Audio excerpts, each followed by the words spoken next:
दोस्तों, अगर आप भी फ्लैट में रहते हैं तो आपने भी 80 लाख के कबूतर खाने वाली कहानी जरूर सुनी होगी। ये कहानी काफी वायरल है और जहां पर भी लोग फ्लैट्स में रहते हैं वहां एक दूसरे को 80 लाख का कबूतर खाना बोलते हुए सुना होगा। क्या है ये कहानी, आइए जानते हैं आज की इस वीडियो में। नमस्कार दोस्तों, मेरा नाम है नितिन और आप देख रहे हैं कापरे एरिया। दोस्तों, देश भर की मेट्रोपॉलिटन सिटीज में फ्लैट्स हैं और लगभग हर फ्लैट के अंदर एक कहानी बरकरार है जहां पर लोग एक दूसरे को कबूतर खाना कहकर चिढ़ा रहे हैं। आखिर ये बात है क्या? एक्चुअली में आजकल फ्लैटों की बेस प्राइस 80 लाख से 1 करोड़ रुपए सेट हो चुकी है। यानी कि 80 लाख दे के भी अगर किसी ने फ्लैट ही लिया तो उसको वो कबूतर खाना कह के चिढ़ाते हैं। इसकी पूरी जानकारी जानने के लिए आइए इस ब्लॉग पर थोड़ी सी नज़र डालते हैं।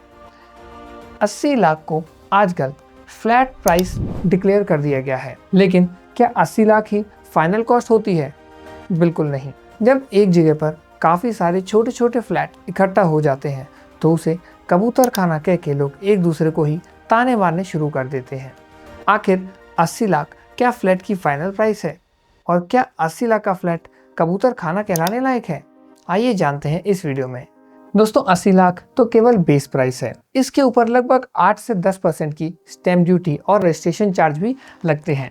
उसके बाद पार्किंग चार्ज, क्लब चार्ज और इंटीरियर कराने के अलग से चार्ज, इसके अलावा अदर सोसाइटी चार्जेस भी लगते हैं और ये इस 80 लाख को कब 1 करोड़ बना देते हैं आपको पता भी नहीं चलता। सबसे बड़ी प्रॉब्लम ये है कि इस 80 लाख पर तो लोन मिलता है, लेकिन उसके ऊपर आने वाली प्राइस पर लोन भी नहीं मिलता। वो आपको इन हैंड कैश रेडी रखना पड़ता है। अगर आप ध्यान से देखें तो फ्लैट की वैल्यू कैसे डिफाइन की जाती है। एक फ्लैट को आप कितना यूज कर सकते हैं, यानी कि उसका net carpet area, net usable area भी इसको कहा जा सकता है। इसके बाद लोकेशन, वो कितनी प्राइम लोकेशन पे है, कनेक्टिविटी कैसी है, कम्यूट करने के लिए कितना आसान है, आपके ऑफिस से घर की दूरी कितनी है, घर का लेआउट कैसा है, क्या आपकी खिड़की दरवाजे सनराइज की तरफ खुलते हैं या सनसेट की तरफ। बिल्डर की रेपुटेशन भी काफ़ी फर्क डालती है जो आपके सोसाइटी की जेंट्री को डिफाइन करेगी। इसके बाद एमेनिटीज़ क्या क्या है, क्या जिम है, क्लब हाउस है, स्विमिंग पूल है या नहीं, मेंटेनेंस कॉस्ट कितनी है। एक low maintenance project long run में आपके लिए फ़ायदे का सौदा साबित होता है। और बाद में रीसेल का पोटेंशियल, अगर फ्लैट बना हुआ अच्छा है, बिल्डर की रेपुटेशन अच्छी है, ये सारी चीज़ें अच्छी हैं तो फ्लैट की ओवरऑल रीसेल वैल्यू भी काफ़ी अच्छी होगी। अब जानते हैं कि फ्लैट के अंदर सबसे इम्पॉर्टेंट चीज़ क्या है। फ्लैट का buildup area versus carpet area.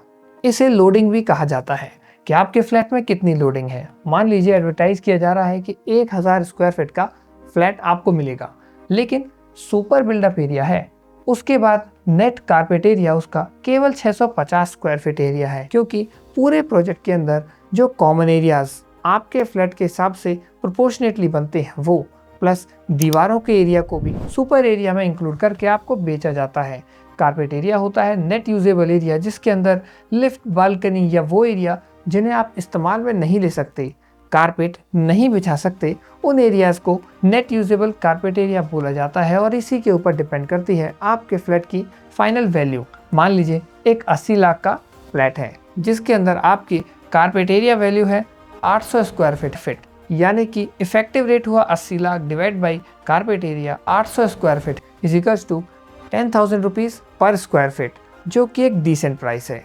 उसी में अगर आपका कारपेट एरिया कम होते होते 500 पहुंच गया तो यही आपके लिए 16,000 रुपये पर स्क्वायर फीट का रेट बन जाता है, जो कि काफ़ी ज़्यादा एक्सपेंसिव है और ये लेस वैल्यू फॉर मनी माना जाता है। एक नेक्स्ट बायर इसे कंसिडर करने में ज़रूर कतराएगा। अब समझते हैं कि इस 80 लाख को 1 करोड़ कैसे बनाया जाता है। देखिए, 80 लाख केवल फ्लैट बेस प्राइस है, उसके ऊपर आपकी स्टैम्प ड्यूटी या रजिस्ट्रेशन चार्जेस जुड़ेंगे जो हो जाएंगे लगभग 5.5 से 6.5 लाख रुपए।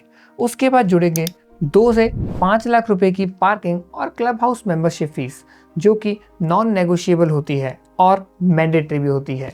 इसके बाद अगर आपने ब्रोकर के थ्रू लिया है तो दोनों साइड का 2% ब्रोकरेज मिला के लगभग 1.5 लाख रुपए ब्रोकरेज के भी बन जाते हैं। और फिर बात आती है इंटीरियर और फर्नीचर की, जो बेयर मिनिमम आपका 4 से 8 लाख रुपए बनेगा। और लास्ट में आप अपने फ्लैट में जब मूव करेंगे तो मूविंग के चार्जेस भी लगभग 50,000 से 1 लाख रुपए आ ही जाते हैं, अगर कोई छोटा मोटा डैमेज हुआ हो तो भी। तो ये बना देता है आपके टोटल प्राइस को लगभग 1 करोड़ रुपए। और ये सब आपकी कैलकुलेशन से अलग होते हैं।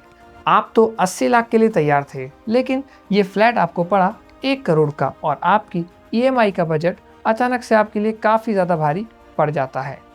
अब बात करते हैं मंथली ईएमआई पर क्या असर पड़ता है। आपको बैंक बताएगा कि अगर आपने 80 लाख की प्रॉपर्टी पे 25 लाख का डाउन पेमेंट किया है तो 55 लाख के लोन पे आपकी ईएमआई बनेगी लगभग 48,500 rupees per month.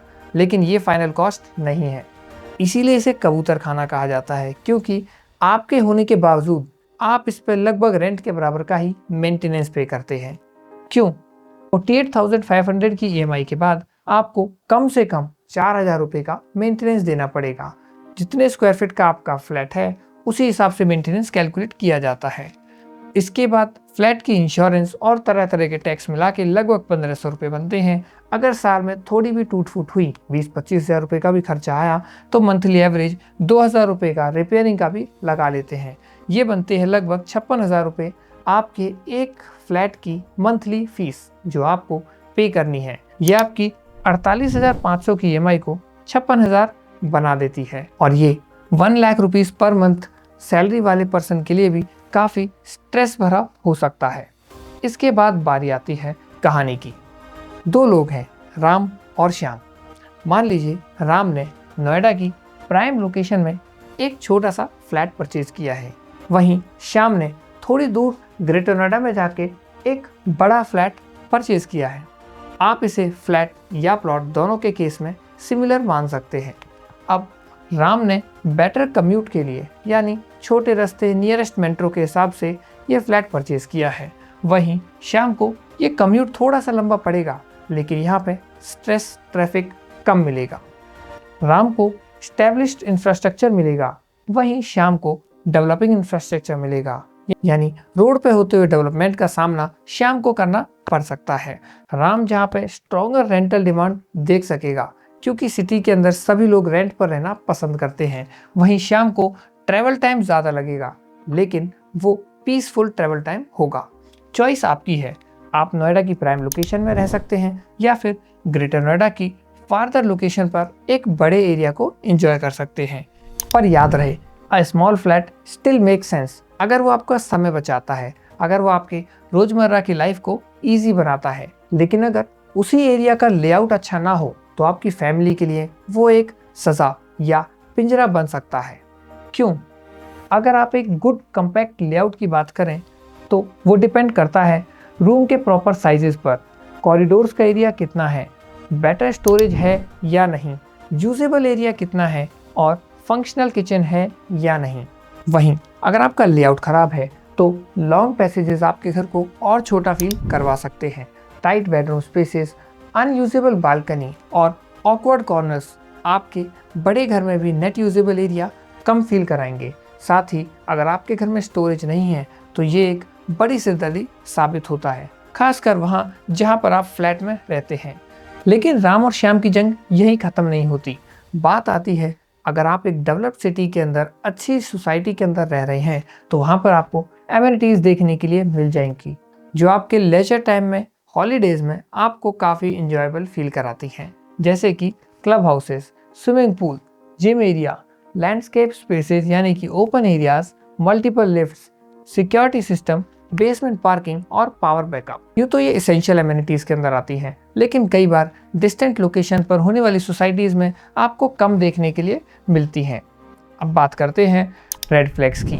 Red flag वो वार्निंग सिग्नल्स होते हैं जिन्हें आपको कभी नहीं लेना चाहिए। जैसे कि आपको बताया गया है सुपर एरिया बहुत ज़्यादा, लेकिन कारपेट एरिया क्लियर नहीं है, तो उस प्रॉपर्टी की तरफ बिल्कुल ना जाएं। अगर हिडन चार्जेस जैसे कि PLC, floor rise charges, EDC charges, club membership के नाम पे आपसे पैसे लिए जा रहे हैं, तो ये आपके लिए काफ़ी हानिकारक साबित होगा। अगर स्टार्टिंग फ्रॉम प्राइस को ही आप बेस प्राइस मान के आगे बढ़ते हैं तो ये भी एक रेड फ्लैग है, क्योंकि फाइनल कॉस्ट जैसा कि हमने देखा स्टार्टिंग प्राइस से काफ़ी ज़्यादा होती है। Parking charges compulsory. मान लीजिए आपके पास गाड़ी ही नहीं है, लेकिन पार्किंग आपको लेनी पड़ेगी और ये आपकी ओवरऑल कॉस्ट को काफ़ी इंक्रीज कर देता है। Maintenance charges not disclosed. मान लीजिए मेंटेनेंस चार्जेस के बारे में आपको क्लैरिटी नहीं है, तो पोजेशन मिलने के बाद भी आपके ऊपर एक एडिशनल बर्डन आ जाएगा, जहां पर आपको मेंटेनेंस के नाम पे काफ़ी ज़्यादा पैसे देने पड़ सकते हैं। Sample flat mismatch.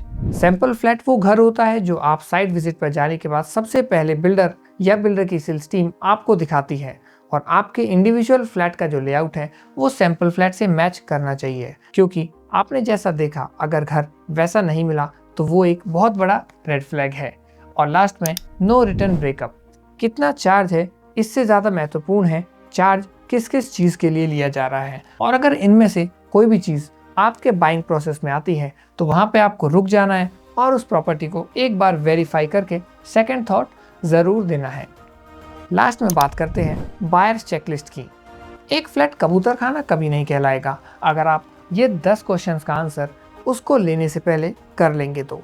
सबसे पहले रेरा में देखिए कि उस फ्लैट में कारपेट एरिया कितना है। उसके बाद ऑल इंक्लूसिव प्राइस आपको कितना पड़ रहा है, रजिस्ट्री के एक्स्ट्रा चार्जेस कितने हैं, पार्किंग इंक्लूडेड है या नहीं, आपकी रिक्वायरमेंट पे डिपेंड करता है। इसके बाद मेंटेनेंस कितना है, पोजेशन कब तक मिल जाएगा, पोजेशन के बाद फ्लोर की डायमेंशंस क्या क्या रहेंगी, आपको वहाँ से आपके ऑफिस तक का कम्यूट टाइम खुद ही कैलकुलेट करना है, आप लोन के लिए एलिजिबल हैं या नहीं, और इसके नियर बाई अपॉर्चुनिटी कॉस्ट में आपके पास क्या क्या अल्टरनेटिव्स हैं वो भी आपको चेक कर लेना है।